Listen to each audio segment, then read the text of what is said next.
बस बहुत हो गया। आहान के बारे में तो हम बाद में बात करेंगे।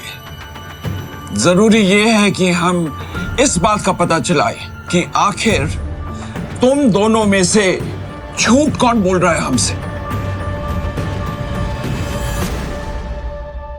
शनाया, क्या तुम्हारे पास कोई ऐसा सबूत है जो ये साबित कर सके कि शौर्य ने विकी नाम के गुंडे के पास जाने के लिए मजबूर किया?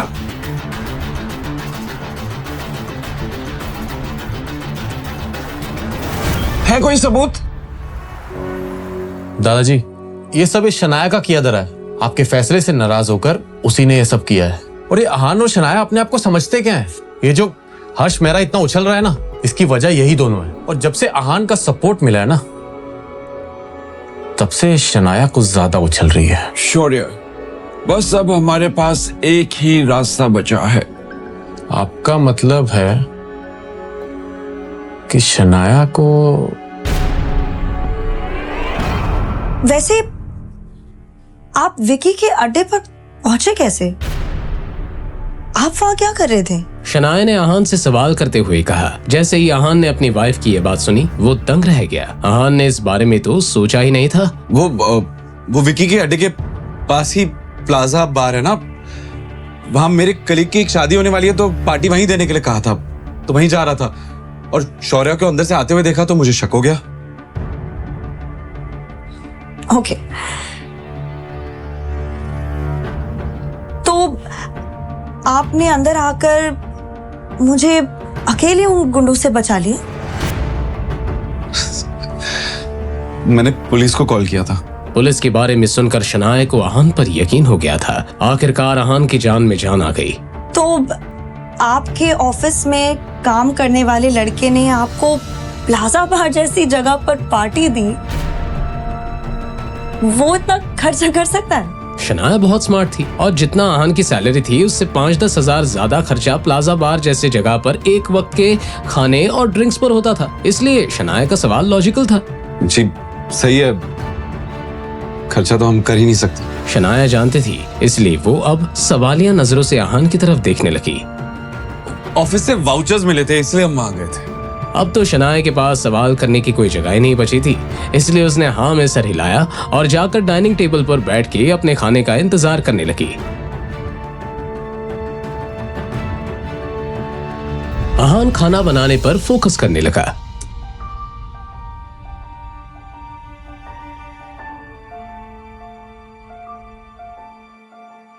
चानी निकाल दी थी।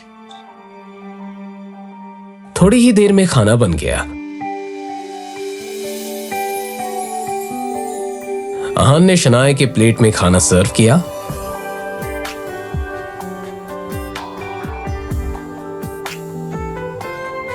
आप सोते वक्त खराटे लेती हैं शनाया? आहान की बात सुनकर शनाया हैरान रह गई। क्या?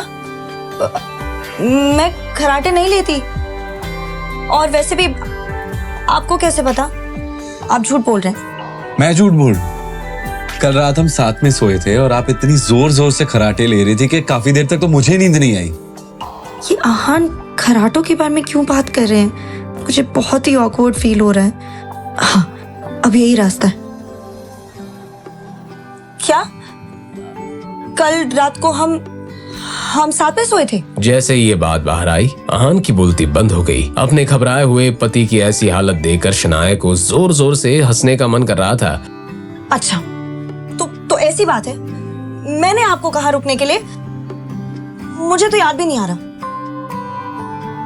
शनाया को लग रहा होगा कि मैं कितना बदतमीज हूं। अभी मैं उनसे नजरें नहीं मिला सकता।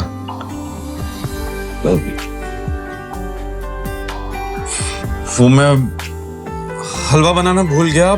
मीठे के बिना तो खाना अच्छा भी नहीं लगेगा। आप आराम से खाइए, मैं अभी हलवा लेकर आता हूं। अपनी बात कहने के बाद आहान तुरंत किचन की तरफ चला गया। उसे ऐसे जाते हुए देखकर शनाया की हंसी छूट गई। खिलखिलाकर हंसने के बाद शनाया ने अपने आप से ही कहा, ये आहान भी ना, इन्हें चिढ़ाने में एक अलग ही मजा आता है। जहां एक तरफ आहान और शनाया के घर में हंसी मजाक का माहौल था, गिल कंस्ट्रक्शन की हवा में एक अलग ही टेंशन थी। स्प्रिंग कंस्ट्रक्शन से आने के बाद शौर्य और नीरज की हालत गुस्से और चिढ़ से खराब हो रही थी। इस हर्ष मेहरा की हिम्मत तो देखो। मुझे लगता है कि उसे ऐसा करने के लिए किसी ने उकसाया है, या फिर वो किसी वजह से ऐसा कर रहा है। हर्ष मेहरा एक बहुत ही होशियार बिजनेसमैन है, वरना वो रायजादा खानदान में काम नहीं कर रहा होता। पता नहीं वो हमारे साथ ऐसा क्यों कर रहा है। अगर ऐसी बात है तो हमें कानून की मदद लेनी चाहिए। हमारे पास उसके साइन किए हुए कॉन्ट्रैक्ट हैं। एक दो नोटिस जाएंगे ना तो अकल टिकाने आ जाएगी। बेवकूफों वाली बात मत करो शौर्या। क्या तुम सच में रायजादा खानदान के खिलाफ जाना चाहते हो? एक प्यादे के लिए राजा से दुश्मनी लेना अकलमंदी होगी। अपने पापा की कही ये बात सुनकर शौर्य का सारा गुस्सा धरा का धरा रह गया। तो फिर अब हम क्या करें पापा? पता नहीं, पापा ऑफिस में आ गए होंगे। चलो उन्हीं से चल के पूछते हैं। अब दादाजी बता सकते हैं कि इस मुसीबत से कैसे रास्ता निकाला जाए।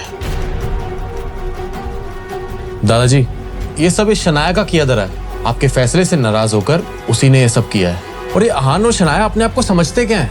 ये जो हर्ष मेहरा इतना उछल रहा है ना, इसकी वजह यही दोनों है। और जब से अहान का सपोर्ट मिला है ना, तब से शनाया कुछ ज्यादा उछल रही है। शनाया ऐसा नहीं कर सकती।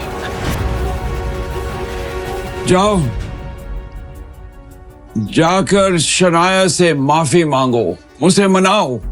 जो भी हो, कल शनाया को कंपनी में वापस लौटना ही होगा। लेकिन दादाजी, मैं कोशिश करता हूं। कोशिश नहीं, काम पूरा करके आओ। कल शनाया को हर हालत में ऑफिस आना ही पड़ेगा। शौर्य ने इस बात पर दांत पीस कर हामी भर दी। जी। करीब करीब आधे घंटे बाद शनाया का फोन बजा, मगर जब उसने कॉलर आईडी पर शौर्य का नाम देखा तो उसने तुरंत कॉल काट दिया। तो उसने कोई चारा न होने के मारे एक बार फिर से शनाया को कॉल किया। इस बार शनाया फिर से कॉल काटना चाहती थी, लेकिन अहान ने फोन उठा लिया।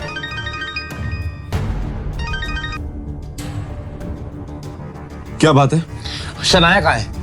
मुझे उससे बात करनी है। अहान को ऐसे ही किसी जवाब की उम्मीद थी। सो रही है। अरे तो उसे जल्दी उठाओ, मुझे उससे बहुत जरूरी बात करनी है। शौर्य की बात के जवाब में अहान ने बिना कुछ कहे कॉल काट दिया। दूसरी तरफ से बज रही बीप को सुनकर शौर्य गुस्से से तिलमिला उठा। अरे बेटा, एक बार फिर फोन कर ले।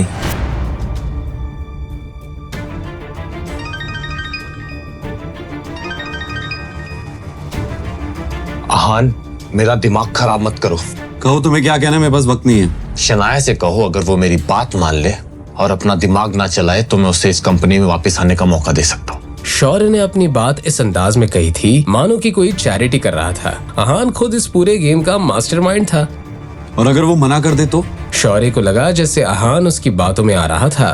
अगर वो मना करेगी तो वो कभी भी गिल कंस्ट्रक्शन में वापस नहीं आ पाएगी। इस बार अहान को अपना गुस्सा रोकना मुश्किल हो रहा था। उसने शौर्य से कुछ कहे बिना ही कॉल काट दिया। अहान, ये क्या किया आपने?